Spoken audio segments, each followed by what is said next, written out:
అందరికీ నమస్కారం. మన ఆయుర్వేదం ప్రోగ్రామ్కి అందరికీ స్వాగతం. మన ఆయుర్వేదం ప్రోగ్రాం ద్వారా చాలా మందికి ఆయుర్వేద చిట్కాలు ఎలా ఉపయోగించుకోవాలి, దాన్ని ఇంట్లో ఎలా వాడుకొని చిన్న చిన్న సమస్యల నుంచి ఎలా బయటపడాలో బోల్డ్ అన్ని వీడియోస్ చేశాము. మీరు ఆదరిస్తూనే ఉన్నారు. అందరికీ thank you first of all.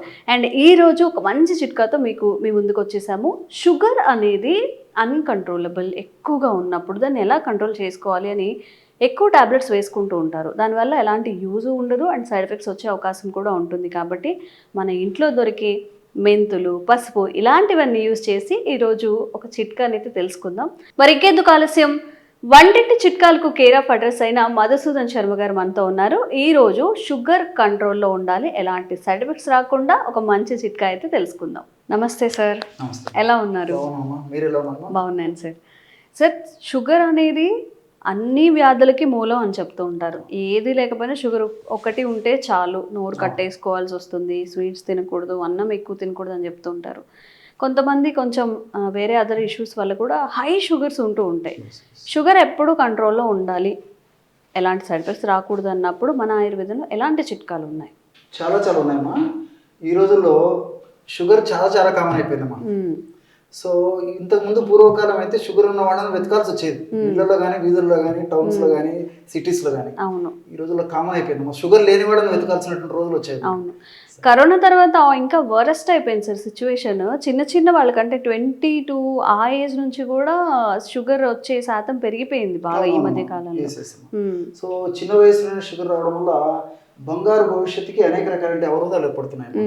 So మరి అలాంటి పరిస్థితి వచ్చినప్పుడు షుగర్ నియంత్రణలో ఉంచుకోవడం వల్ల ఎలాంటి ఉపద్రవాలు ఉండవు, చక్కటి బంగారు భవిష్యత్తు కూడా అలాంటి వాళ్ళకు దొరుకుతుందమ్మా. షుగర్ నియంత్రణ ఉంచేదానికి చాలా వీడియోస్ కూడా మనం చేయడం జరిగింది. ప్రేక్షకులందరూ కూడా చాలా మంది వాటిని పాటించి మంచి ఫీడ్బ్యాక్ కూడా మనకి ఇచ్చారమ్మా. సో చాలా మంచి ప్రశ్న అడిగారమ్మా.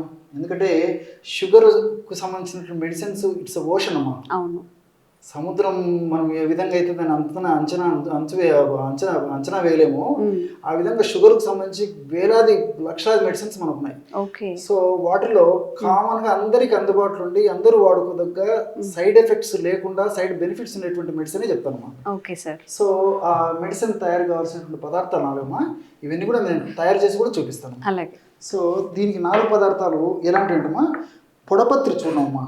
పొడపత్రి చూర్ణమ్మా ఇదమ్మా. సో పొడపత్రి అని తెలుగులో అంటారమ్మా. దీన్నే సంస్కృతంలో మధునాశిని అంటారమ్మా. మధునాశిని అంటే స్వీట్ ని నాశనం చేసేది. ఎగ్జాక్ట్లీ. సో మధు అంటే దీపమా, నాశిని అంటే నాశనం చేసేది. సో తీపు తత్వాన్ని నాశనం చేసేటువంటి అద్భుతమైనటువంటి వ్యవసాయ పదార్థాలు, ఔషధ గుణాలు ఇందులో ఉండడం చేత దీనికి మధునాశిని అనేటువంటి పేరు పెట్టడం జరిగింది. సో ఈ పొడి కానీ లేకపోతే ఈ యొక్క ఆకు కానీ నమిలేసిన తర్వాత కొన్ని నిమిషాల వరకు మీరు పంచదార కానీ లేకపోతే బెల్లం కానీ వేసిన నమిలే కానీ మీకు ఆ రుచి కూడా తెలియదు, చెప్పకుండా. అది దీని యొక్క ప్రత్యేకత. సో మనకి ఈ పౌడర్ మార్కెట్ లో దొరుకుతుంది, ఆకు మార్కెట్ లో దొరుకుతుంది. దీనివల్ల బెనిఫిట్స్ ఏంటి సార్? షుగర్ ని కంట్రోల్ ఉంచుతామా. సో ఇంకోటి ఏంటంటే మనం ఆధునికంగా ఆలోచన చేసినప్పటికీ మనం తీసుకున్నటువంటి ఆహార పదార్థాల్లో ఉన్నటువంటి ఈ పిండి పదార్థాలని త్వరగా జీర్ణం కాకుండా ఇది ప్రేగులోనే కంట్రోల్ చేస్తున్నాము. రెండోది ఏమంటే ఫ్యాట్ ని కూడా త్వరగా జీర్ణం కాకుండా ఇది కంట్రోల్ చేస్తుంది. ఇంకోటి ఏంటంటే షుగర్ ఉంది, మా పంచదార తీసుకుంటాం లేకపోతే బెల్లంతో తయారు చేసిన పదార్థాలు తీసుకుంటాము. షుగర్ త్వరగా ప్రేగులు పీల్చుకోకుండా ఇది రసాయన పదార్థాలు ఉపయోగపడతాము. అట్లే కాకుండా ఇన్సులిన్ ప్రొడక్షన్ కూడా ఉపయోగపడుతున్నాము. ఈ విధంగా మల్టిపుల్ బెనిఫిట్స్ దీనికి ఉంటాయి. సో ఇది ఒక 50 గ్రాములు తీసుకోవాలమ్మా. ఇప్పుడు ప్రేక్షకులకు తయారు చేసి చూపించేందుకు కొద్దిగా మాత్రం ఇక్కడ కలపడం జరుగుతుందమ్మా. మన ప్రేక్షకులు ఒక్కొక్కటి 50 గ్రాముల చొప్పున తీసుకోవాలమ్మా. రెండవది నేరేడు విత్తనాలమ్మా. నేరేడు విత్తనాలు చూడం. సో నేరేడు విత్తనాలు మనకు సీజన్ లో దొరుకుతాయి. అదేవిధంగా ఎండించినటువంటి నేరేడు విత్తనాలు మార్కెట్ లో దొరుకుతాయమ్మా. నేరేడు విత్తనాల పౌడర్ కూడా దొరుకుతుందమ్మా. ఈ నేరేడు విత్తనాల పౌడరు అదేవిధంగా ఒక 50 గ్రామ్స్ తీసుకోవాలమ్మా. మూడవ పదార్థంగా పసుపు అమ్మా. సో పసుపు గురించి ప్రత్యేకంగా చెప్పనక్కర్లేదమ్మా. సో ఈ పసుపులో కూడా చాలా అద్భుతమైనటువంటి ఔషధ గుణాలు ఉన్నాయి. అంత వేసుకోవాలా సార్? ఈక్వల్ గ్రామ్స్ తీసుకోవాలి. 50 గ్రామ్స్ పసుపు పొడి కూడా తీసుకోవాలి. ఇదే విధంగా పసుపు కొమ్మలను దంచి తయారు చేసుకున్నటువంటి పౌడర్ వాడుకోవాలమ్మా. ఎందుకంటే ప్రతి దాంట్లో కల్తీలు మొదలైపోయాయి కాబట్టి సో ఈ విధంగా ఒరిజినల్ గా మనం పసుపు వాడుకుంటే రిజల్ట్ చాలా బాగుంటుంది. సో 50 గ్రామ్స్ అంటే 50 గ్రాములు పసుపు పొడి కలుపుకోవాలి. చివరిగా అసలు షుగర్ అన్నప్పుడు ప్రతి ఒక్కళ్ళకి తెలిసిన బేసిక్ ఇన్ఫర్మేషన్ టిప్ ఏంటంటే మెంతులు నానబెట్టుకోవడం, తాగేయడం మార్నింగ్. సో ఫైనల్గా షుగర్ అన్న తర్వాత మెంతులు లేకుండా అసలు అది కంప్లీట్ అవ్వదు. కరెక్ట్ చెప్పారమ్మా. నిజంగా షుగర్ అంటే అందరికి గుర్తొచ్చేది కూడా ఇదమ్మా. మెంతులు అంత కామన్ అయిపోయిందమ్మా.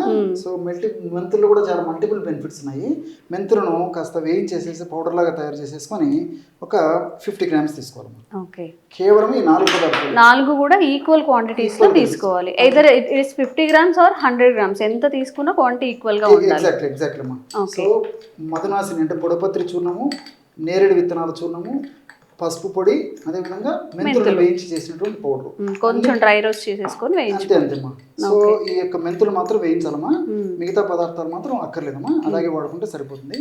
కేవలము ఒక పావు నిమిషం లేదా ఒక 1/2 నిమిషం లోపే బ్రహ్మాండమైనటువంటి షుగర్ వ్యాధిని నియంత్రించేటువంటి అద్భుతమైనటువంటి అతి చౌకైన దొరికి లభ్యమైనటువంటి ఔషధం రెడీ అయిపోతుంది. ఓకే, ఈ విధంగా తయారు చేసుకున్నటువంటి ఔషధాన్ని ఒక గాజు సీసాలో నిల్వ ఉంచుకోవాలమ్మా. నిల్వ ఉంచుకొని రోజు ఉదయం ఆహారానికి ఒక 10 నిమిషాల ముందు, రాత్రి ఆహారానికి ఒక 10 నిమిషాల ముందు మనం తయారు చేసి పెట్టుకున్నటువంటి చూర్ణం ఏదైతే ఉందో అది 1/2 టీ స్పూన్ అమ్మా. 1/2 టీ స్పూన్ అంటే చిన్న స్పూన్స్ తో. ఎగ్జాక్ట్లీ. మన ఇంట్లో పెద్ద పెద్ద స్పూన్స్ అయితే పావు టీ స్పూన్ సరిపోతుంది. అంతే తల్లి, అంతేమ్మా. సో ఇట్లాగైతే 1/2 టీ స్పూన్ సరిపోతుంది. సో 2.5 నుంచి 3 గ్రాముల వరకు మా.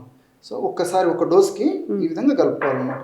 సో చూడండిమా, కేవలము అతి త్వరలోనే బ్రహ్మాండమైనటువంటి షుగర్ను తగ్గించేటువంటి, షుగర్ను నియంత్రించేటువంటి, షుగర్ వ్యాధి వల్ల భవిష్యత్తులో ఇతర ఉపద్రవాలు రాకుండా, సైడ్ ఎఫెక్ట్స్ రాకుండా ఉండేటువంటి బ్రహ్మాండమైనటువంటి పానీయం రెడీ అయిపోయింది.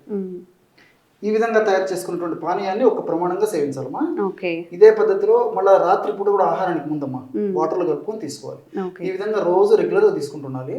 ఇప్పుడు మనం చెప్పుకున్నటువంటి ఔషధం తల్లి ఇప్పుడు ఒక్కొక్కటి 50 grams కదమ్మా, టోటల్ 200 grams అయింది. 200 grams 40 days కి వస్తుందమ్మా. ఇదంతా మా అంచనా లెక్క, మా అందరికి చెప్తుంటాం కదమ్మా. సో ఈ విధంగా తయారు చేసుకున్నటువంటి ఔషధం అయిపోయిన తర్వాత మళ్ళీ తాజాగా తయారు చేసుకొని వాడుకుంటున్నాం. మంత్లీ ఒకసారి చేసుకొని ఎప్పుడైతే ఇప్పుడు చేసుకుంటే సరిపోతుంది. 40 days కి 40 days కి ఈ విధంగా ఫ్రెష్ గా తయారు చేసుకుని వాడుకోవడం వల్ల ఔషధ విలువ తగ్గిపోకుండా చాలా ఫాస్ట్ గా, సమర్థవంతంగా, శీఘ్రంగా పనిచేసడానికి అవకాశం ఏర్పడుతుంది. సో దీనివల్ల ఏంటంటే నేను ఇంతకుముందు చెప్పాను కదమ్మా, కేవలం షుగర్ వ్యాధి నియంత్రించడమే కాకుండా షుగర్ వ్యాధి వల్ల అనేక రకాల ఉపద్రవాలు వస్తాయమ్మా. తల నుంచి కాళ్ళ వరకు వివిధ రకాలైన అవయవాలు, అంగాలు కూడా బాగా డ్యామేజ్ అయిపోతాయి. సో మెదడుకు సంబంధించిన వ్యాధులు రాకుండా ఉండేందుకు ఇవి ఉపయోగపడతాయమ్మా. అంటే మెదడుకు సంబంధించినటువంటి మతిమరుపు కొంతమందికి వస్తుంటుంది, రక్తనాళాల సమస్యలు వస్తుంటాయి. అదేవిధంగా ఈ పార్కిన్సన్స్ సమస్య అని చెప్పేసి కొంతమందికి వస్తుంటాయి, ఎక్కువ షుగర్ ఉన్నటువంటి వాళ్ళలో. అదేవిధంగా పక్షవాతము, మెదడులో గడ్డలు ఏర్పడము, మెదడు రక్త సరఫరా సరిగ్గా లేక ఇతర ప్రాబ్లమ్స్ రావడము, ఇలాంటివన్నీ కూడా కంట్రోల్ అయ్యేటువంటి పరిస్థితి ఏర్పడుతుందమ్మా. అదేవిధంగా ఇప్పుడు రెండోది ఏమంటే ఈ మెంతులు ఉన్నాయి కదమ్మా, మెంతుల వల్ల ఈ కొలెస్ట్రాల్ కంట్రోల్ అయిపోతుందమ్మా. సో చాలా మందికి కరోనా తర్వాత షుగర్ అనేది ఇప్పుడు ఒక 10 కుటుంబాలను తీసుకుంటే అందులో చిన్న వయసులో ఉన్న వాళ్ళకు కూడా చాలా మందికి షుగర్ వచ్చింది ఆఫ్టర్ కరోనా తర్వాత.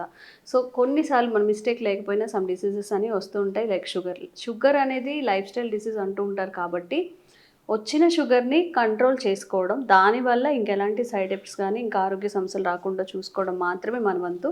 సో ఇంట్లో చేసే ఈ చిన్న చిన్న చిట్కాలను పాటించి కూడా మనం షుగర్ని కంట్రోల్ చేసుకోవచ్చు. చక్కని చిట్కా చెప్పారు కదా ఈరోజు మనకి. Thank you sir, thank you so much. Okay.